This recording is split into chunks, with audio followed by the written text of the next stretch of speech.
అక్షయ,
అవని ఒకసారి నాన్నకు ఫోన్ చేద్దాం. బావా, లౌడ్ స్పీకర్ ఆన్ చేయి.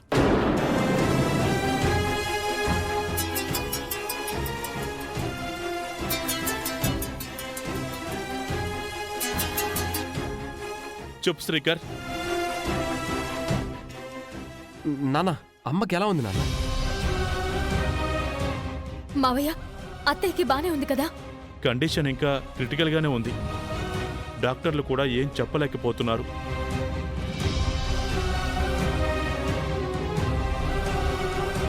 అక్షయ చేత అమ్మవారి దర్శనం చేయించి మేం బయలుదేరి వచ్చేస్తాం.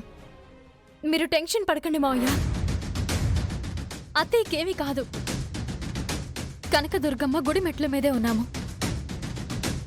ఆ అమ్మవారి కృప పెద్దమ్మ గారి మీద ఉండగా ఏ హానికరమూ జరగదు.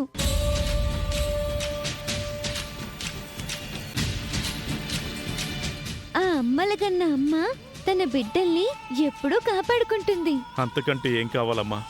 నీ మాటలు వింటుంటే కొంచెం కొంచెం ఆశ చిగురుస్తుందమ్మా. నీ నోటి పుణ్యమాని వేదవతి కోలుకుంటే నీ మేలు ఈ జన్మలో మర్చిపోలేమమ్మా. అక్షయ అంది అంటే అయిపోతుంది మామయ్య గారు, మీరు నిశ్చింతగా ఉండండి. జీనకుడు సంబంధం లేకుండా సై సై అంటాడు. నాన్న, మీరేం టెన్షన్ పడకండి నాన్న, మేము తొందరగా వచ్చేస్తాం.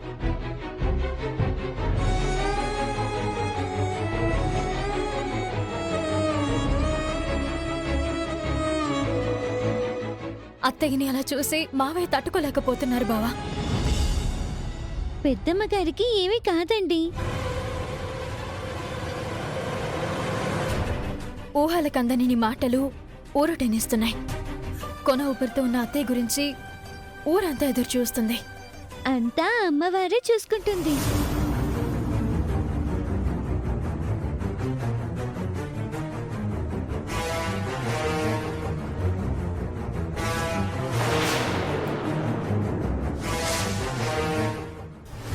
అక్కడ అక్షయ్ ముడుపు చెల్లించేలా ఉంది. నీ రాజమ్మ ఏం చేస్తోంది? దీక్షలో ఉన్న వాళ్ళని తీక్షణంగా చూస్తోందా, లేకపోతే మనం ఇచ్చిన లక్షని లెక్క పెట్టుకుంటుందా? మన పని పూర్తి చేస్తుందని రాజమ్మ మీద నాకు నమ్మకం ఉంది. అక్కడ అవని ఉంది, ఏదో మాయ చేసి ముడుపు చెల్లించేలా చేస్తుంది. రాజమ్మకి ఫోన్ చేసి ఏం చేస్తుందో ముందు కనుక్కో.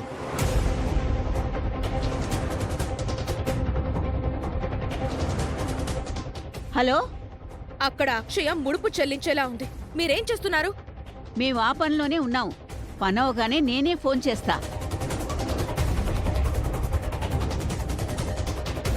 ఏంటో నువ్వు రాజమ్మ అంటున్నావు, నాకు జేజమ్మ కనపడేలా ఉంది. చిత్రా, రాగిణి,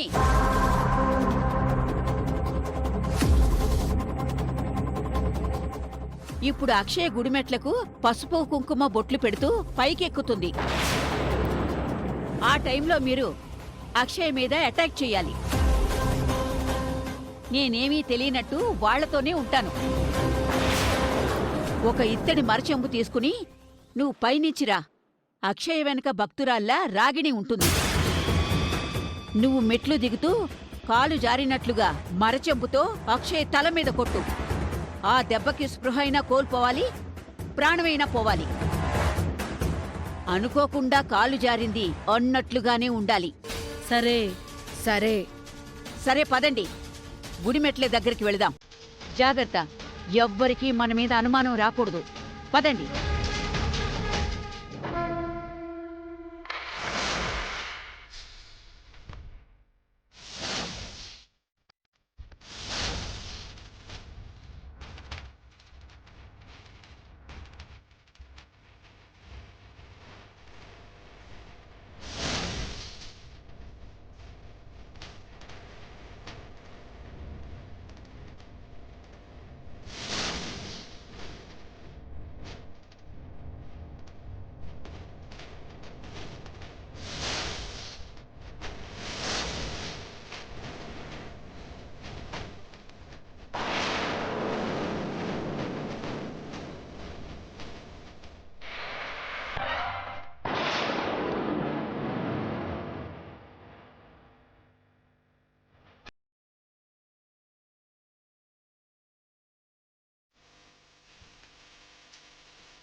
మాతో పాటు ఉంటానని చెప్పారు, ఎటెళ్ళిపోయారండి? వేరే భక్తులకు ప్రసాదాలు కావాలంటే ఇప్పించొచ్చానులేండి. ఇక పాపతో దర్శనం చేయించే వరకు ఎక్కడికి వెళ్ళంలేండి. అమ్మా, నువ్వు నిదానంగా బొట్లు పెట్టమ్మా. పాప మనసులో ఏం కోరుకుందో తెలియదు కాని చిన్న వయసులోనే పెద్ద బాధ్యత తీసుకుంది. ఈ రోజుల్లో పిల్లలందరూ టీవీల ముందు వీడియో గేములతోనూ టైంపాసులు చేస్తున్నారు. ఈ పాప మాత్రం ఈ వయసు నుంచే భక్తిని పెంచుకుంది. అవునండి, అక్షయ్ అందరిలాంటి అమ్మాయి కాదు. జై భవానీ.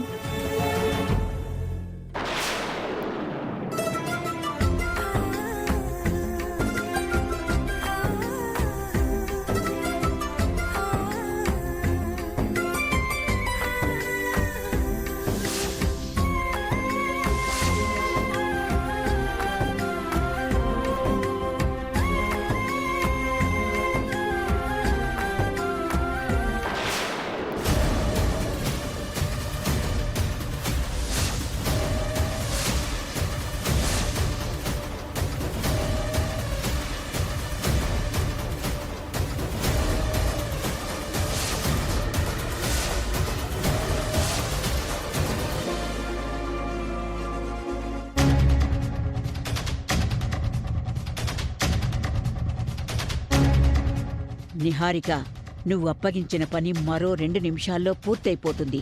అయిన వెంటనే నీ దగ్గర్నుంచి మరికొన్ని డబ్బులు గుంజాలి.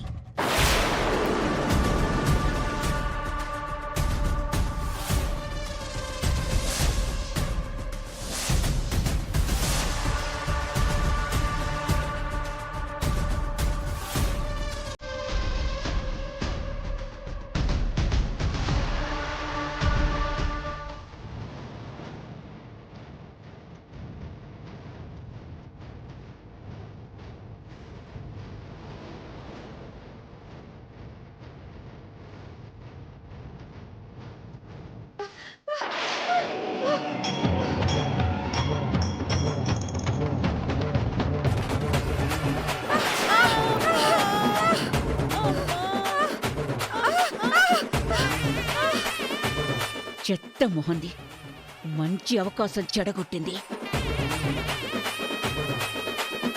పాపం కాలు జారిపోయినట్టుంది. అవును, పైనుంచి వస్తున్న ఆమె కింద నుంచి వస్తున్న ఆమె మీద పడిపోయింది. వెళ్దాం పద బావా. పద. ఆ, ఏం అవసరం లేదండి. దొర్లుకుంటూ దొర్లుకుంటూ వాళ్లే ఆగుతారు. అయినా అలాంటి వాళ్ళకి అలాగే కావాలేండి. అదేంటండి అలా అన్నారు? అదా అది కాస్త ముందు వెనక చూసుకోవాలి కదా. పొరపాటున మన పాప మీద గాని పడుంటే మన పాప ముడుపు నేలపాలయ్యుండేది. ముడుపు చెల్లించుకోకుండా అయిపోయుండేది. అవునండి, మీరన్నట్టు అక్షయ్ పడుంటే తలకి ఏదైనా దెబ్బ తగిలి ఉండేది. అప్పుడు దీక్ష చివరి దశలో అంత డిస్టర్బ్ అయి ఉండేది. నువ్వు కంటిన్యూ చేయమ్మా. ఎందుకంటే ముడుపు మధ్యలో ఆపకూడదు. నాకేమనిపిస్తుందంటే గుడిలో వాళ్ళేదో తప్పు చేసుంటారు. అందుకే అమ్మవారు జాగ్రత్తగా ఉండమని హెచ్చరించినట్టయింది. వామ్మో, ఇది మామూలు పిల్ల కాదురా బాబు.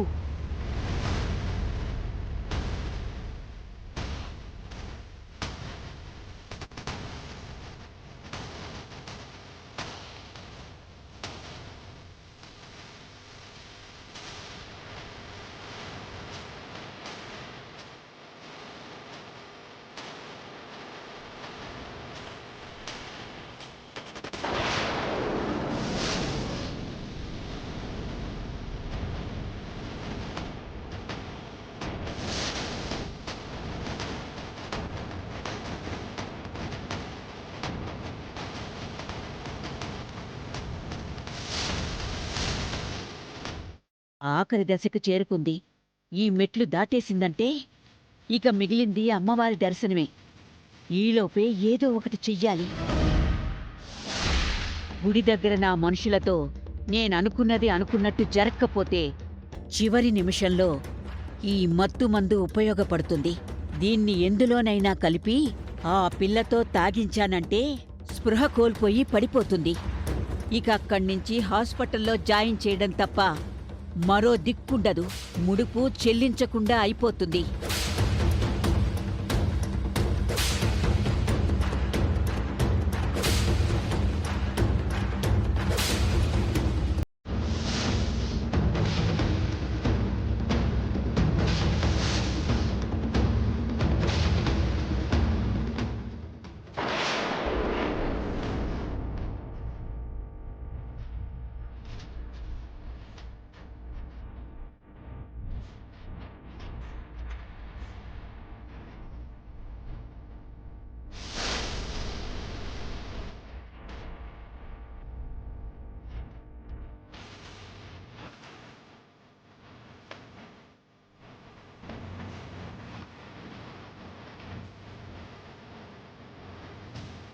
మొత్తానికి గుడిమెట్లకు బొట్లు పెట్టే కార్యక్రమం అయిపోయింది. ఇక మిగిలింది అమ్మవారి దర్శనమే. పదమ్మా, అన్ని గండాలు దాటేశావు. ఇక మిగిలింది అదొక్కటే. అది కూడా పూర్తయిపోయిందంటే నువ్వనుకున్నది జరిగి తీరుతుంది.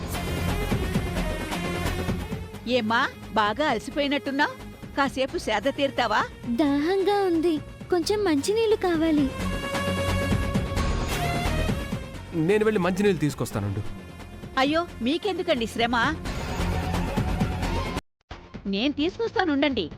మీకెలాంటి లోటు రాకుండా మీకు అవసరమైనవి సమకూర్చడానికి కదా నేనున్నాను. 2 నిమిషాల్లో తీసుకొస్తానుండండి.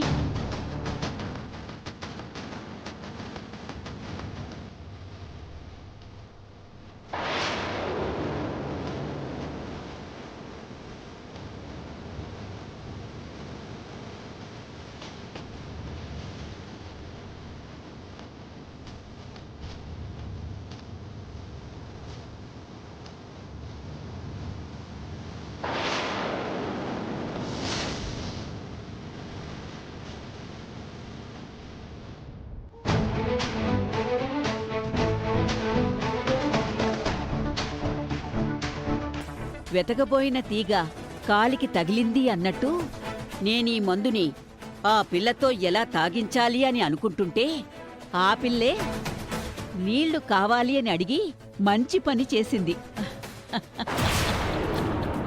ఈ నీళ్లు తాగిన వెంటనే స్పృహ కోల్పోతుంది, మొక్కు చెల్లించుకోకుండా అయిపోతుంది. సందు చూసుకుని నేను వాళ్ళ దగ్గర్నుంచి మెల్లగా జారుకోవచ్చు.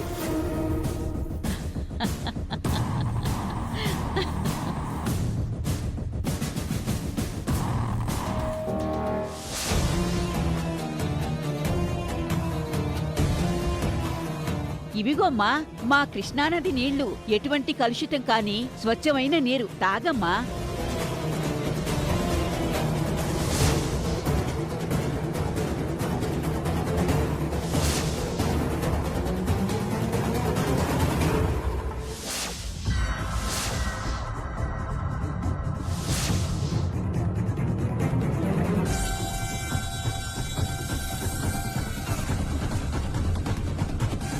ఇంకా చాలండి, థ్యాంక్స్ అండి.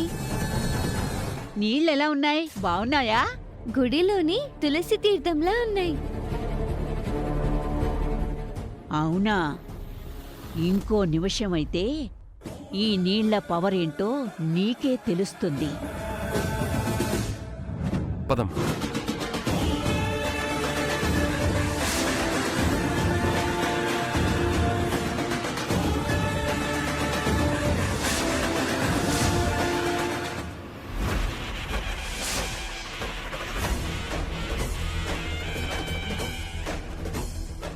అక్షయ, ఏమైంది? పని చేయడం మొదలుపెట్టింది. ఇక మొక్కు సంగతి, ముడుపు సంగతి గోవిందా గోవిందా. అమ్మా, ఏమైంది? కళ్ళు తిరుగుతున్నట్టు అనిపిస్తుంది. ఎక్కువ మెట్లెక్కావు కదా, అందుకే అయి ఉంటుందిలే. కాసేపు రెస్ట్ తీసుకుంటావా? ఏం అవసరం లేదు మేడం, ముందుకు వెళ్దాం.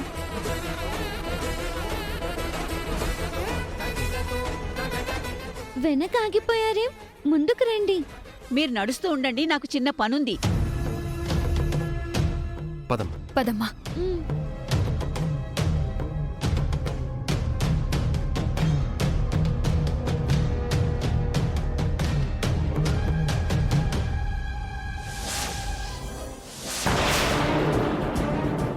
ఈ పౌడర్ కలిపిన వాటర్ తాగితే 6 నిమిషాల్లో స్పృహ కోల్పోవాలి. మరంత సునాయాసంగా నడుచుకుంటూ ఎలా వెళ్ళిపోతుంది? మనం ఒకసారి టెస్ట్ చేద్దాం. మ్మ్.